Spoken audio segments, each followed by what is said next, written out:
S K super TMT, the long life TMT. ಮೈಸೂರಿನ ಹುಣಸೂರಿನಲ್ಲಿ ಚಿನ್ನದಂಗಡಿ ದರೋಡೆ ಆಗಿತ್ತಲ್ಲ, ಆ ಪ್ರಕರಣಕ್ಕೆ ಸಂಬಂಧಪಟ್ಟಂತೆ ಈಗ ಚಿನ್ನವನ್ನ ರಿಕವರಿ ಮಾಡೋದೇ ಪೊಲೀಸರಿಗೆ ಸವಾಲಿನ ಕೆಲಸ ಅನ್ನೋದು ಗೊತ್ತಾಗ್ತಾ ಇದೆ. ಹೌದು, ಹುಣಸೂರಿನಲ್ಲಿ ಕದ್ದಂತಹ ಚಿನ್ನಾಭರಣವನ್ನ ನೇಪಾಳದಲ್ಲಿ ಹೋಗಿ ಗ್ಯಾಂಗು ಮಾರಾಟ ಮಾಡಿಬಿಟ್ಟಿದೆ. 10 ಕೋಟಿ ಮೌಲ್ಯದ ಚಿನ್ನವನ್ನ ಮಾರಿದ್ದಾರೆ ದರೋಡೆಕೋರರು ಅನ್ನೋದು ಗೊತ್ತಾಗ್ತಾ ಇದೆ ಪೊಲೀಸರ ತನಿಖೆ ಮೂಲಕ. ನೇಪಾಳದಲ್ಲಿ ಚಿನ್ನ ಮಾರಾಟದ ಬಗ್ಗೆ ಪೊಲೀಸರಿಗೆ ಮಾಹಿತಿ ಸಿಕ್ಕಿದೆ. ನೇಪಾಳಕ್ಕೆ ಹೋಗಿ ರಿಕವರಿ ಮಾಡೋದಕ್ಕಾಗದಂತಹ ಪರಿಸ್ಥಿತಿ ಸದ್ಯ ನಿರ್ಮಾಣವಾಗಿದೆ. 8 ಕೆಜಿ ಚಿನ್ನವನ್ನು ಕದ್ದಂತಹ 4ರನ್ನ ಈಗಾಗಲೇ ಪೊಲೀಸರು ಅರೆಸ್ಟ್ ಮಾಡಿದ್ದಾರೆ.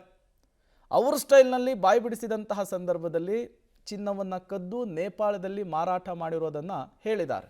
ಡೀಟೇಲ್ಸ್ ಕೊಡೋದಕ್ಕೆ ಕೆಪಿ ನಾಗರಾಜ್ ನೇರ ಸಂಪರ್ಕದಲ್ಲಿ ಜಾಯಿನ್ ಆಗಿದ್ದಾರೆ. ಕೆಪಿ ನಾಗರಾಜ್, ಎಲ್ಲ ಬೆಳವಣಿಗೆಗಳನ್ನು ನೋಡ್ತಾ ಇದ್ರೆ ಚಿನ್ನ ರಿಕವರಿ ಕಷ್ಟನಾ ಅಂಥೇಳಿ? ಬಹುತೇಕ ಕಷ್ಟ ಅನ್ನುವಂಥ ರೀತಿಯಲ್ಲೇ ವಾತಾವರಣಗಳು ಇದ್ದಾವೆ ಪ್ರೇಮ್. ಯಾಕೆಂದರೆ ಈಗಾಗಲೇ ಹುಣಸೂರಿನಲ್ಲಿ ಕದ್ದಿದ್ದಂತಹ 8 ಕೆಜಿಯ 10 ಕೋಟಿ ಮೌಲ್ಯದ ಚಿನ್ನವನ್ನು ದರೋಡೆಕೋರರು ನೇಪಾಳದಲ್ಲಿ ಮಾರಿದ್ದಾರೆ. ನೇಪಾಳದಲ್ಲಿ ಬೇರೆ ಬೇರೆ ಅಂಗಡಿಗಳಿಗೆ ಬೇರೆ ಬೇರೆ ಕಡೆಗಳಲ್ಲಿ ಮಾರಿದ್ದಾರೆ. ಅಲ್ಲಿಂದ ರಿಕವರಿ ಆಗುವಂಥದ್ದು ಬಹಳ ಅಂದರೆ ಬಹಳ ಕಷ್ಟ ಅನ್ನುವಂಥ ರೀತಿಯಾದಂತಹ ಪರಿಸ್ಥಿತಿಗಳಿದ್ದಾವೆ. ಹಾಗಾಗಿ ಇಡೀ ಪ್ರಕರಣಕ್ಕೆ ಪೊಲೀಸರು ಎಳ್ಳು ನೀರು ಬಿಟ್ಟಂಥ ರೀತಿಯಲ್ಲೇ ಕಾಣ್ತಾ ಇದೆ. ಯಾಕಂದರೆ ದೇಶದ ಒಳಗಡೆ ನಡೆದಿರುವಂತಹದ್ದು ಬೇರೆ ಕಡೆಗಳಲ್ಲಿ ಮಾರಿದಂಥ ಸಂದರ್ಭದಲ್ಲೇ ಅಲ್ಲೇ ರಿಕವರಿ ಮಾಡೋಕ್ಕೆ ಸಾಧ್ಯ ಇಲ್ಲ. ಆದರೆ ನೇಪಾಳದಲ್ಲಿ ಇಲ್ಲಿ ಅಂತೂ ಇನ್ನೂ ಅಸಾಧ್ಯವಾದಂತಹ ಮಾತು.